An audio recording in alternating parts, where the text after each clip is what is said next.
is the Celebrity Afterlife Report podcast.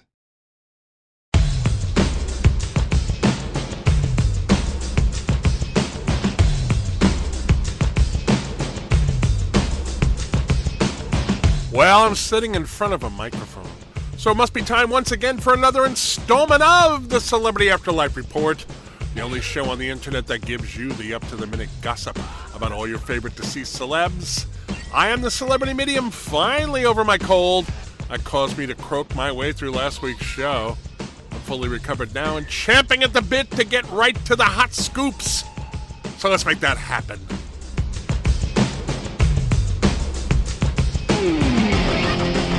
On last week's show, I gave you the story about Abraham Lincoln's insistence on pursuing a career as an MMA fighter and his wife Whitney Houston's threats of a divorce if he followed through with it. Regular listeners know that Abe and Whitney, who have been called the next world's hottest couple, have had their ups and downs over the past year or so. All through things, however, reports were that they were very happy together. Now, Whitney's understandable concern for Abe's well-being is causing a rift in their relationship. Honest Abe, which apparently is going to be his in-ring moniker, has moved out of their home and is living in the gym where he is in training for his first bout. My reports are that Houston is telling friends she doesn't want to go ahead with her threat, but she doesn't know what else to do to convince Abe not to get inside the octagon.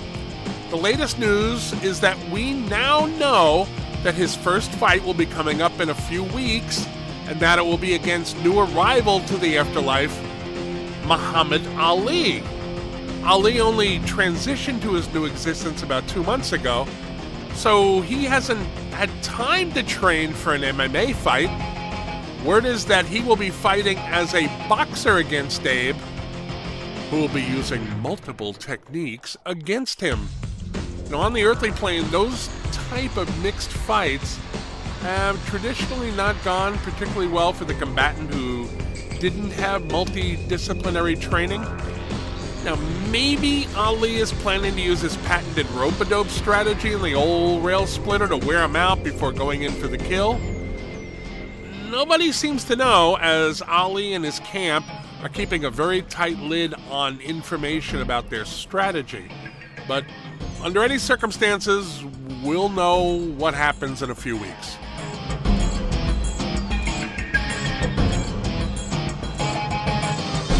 If the ongoing Lincoln-Houston story is odd, and it is, at least equally peculiar is the ongoing feud between Marilyn Monroe and Jackie Kennedy. Now, to recap, several months back, Monroe started dating Jackie's earthly plane hubby, John F. Kennedy. In retaliation, Jackie dyed her hair platinum blonde and got breast implants to look as much like Marilyn as she could. She also started going out with former President Ronald Reagan. Now, not to be outdone, Marilyn started aping Jackie's signature look from the 60s so well that when she was seen in events on John's arm, people confused her for his former wife.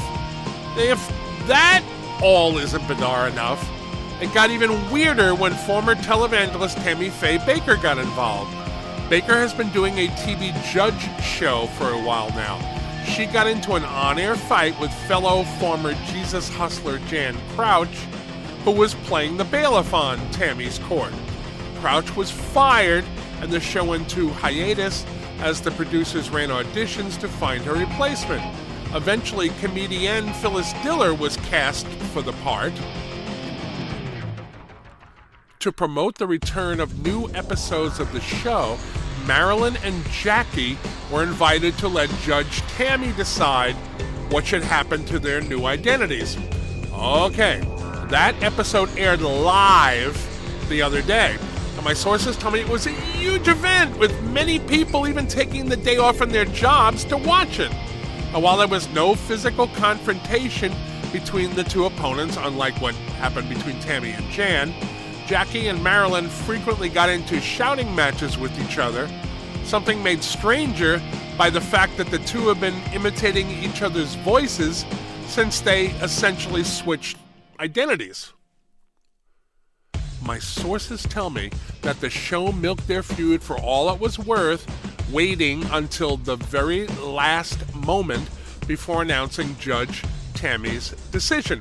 In what many feel was a bizarre ruling, she decreed that Monroe had to return to her own persona, but that Jackie could continue to imitate her. Huh? After the show, Bakker told the press that her decision was based, at least in part, on the fact that Jackie had gotten implants to approximate Monroe's famous figure, and she, Tammy, didn't want to order her to have them removed. Okay. So as things stand, for at least the foreseeable future, there was one real Marilyn Monroe and one fake Marilyn Monroe coexisting in the next world, each of them dating a former American president. I didn't see that twist coming at all. This is a weird... Now, just a little explanatory note here. There are no real courts in the afterlife. It doesn't exist. This is a TV show, just like any TV show we would see here on Earth. But people in the next world mostly live on the honor system, so Jackie and Marilyn have given their word, so it is expected that they will abide by Tammy's decision.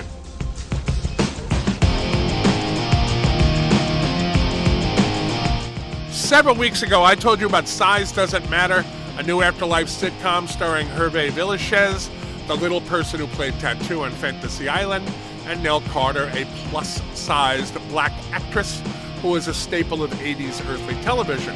At the time, the show, which is centered around a romantic relationship between the two, was in pre-production. I said I thought the show sounded absolutely horrible, which probably meant it would be a huge hit with the audience. Well, guess what?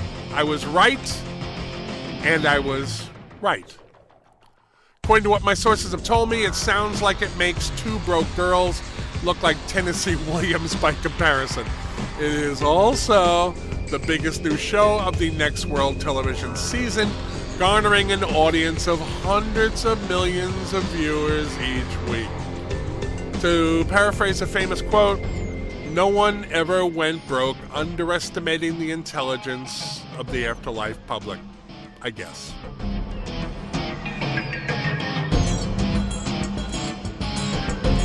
Last week, several weeks back, did I say last week? I meant lastly. Several weeks back, I told you that Joanie Laurer, the former wrestler known professionally as Chyna, had arrived in the next world. She was immediately approached by Vince McMahon Sr., father of the current chairman of World Wrestling Entertainment, to join his Shakespearean acting troupe that performs in an enlarged copy of the Bard's Globe Theater. Now, that was a great honor for Laurer, as the company, in the style popular at the time of Shakespeare, had always only used men for all parts. Chyna gratefully accepted the offer, and I am now informed by a source that she has just had her first on-stage appearance as the female lead in The Taming of the Shrew.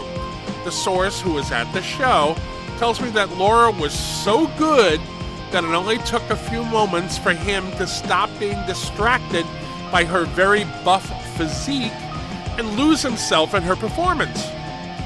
Some of the reviews of the play had similar sentiments, one critic saying he can't remember the last time he saw an actor of Laura's caliber. Laurer is said to be ecstatic over the raves, saying she has never been prouder of anything she's ever done. Okay, I'm done here for now.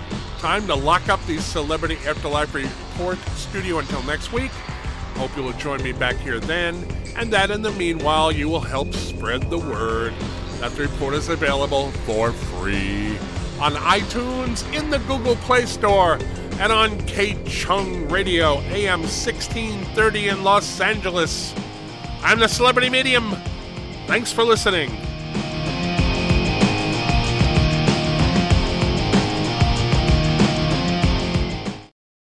You've been listening to the Celebrity Afterlife Report podcast. To ask a question about your favorite deceased celebrity, call 818-3-MY-DREAM. 818-3-MY-DREAM. 818-369-3732.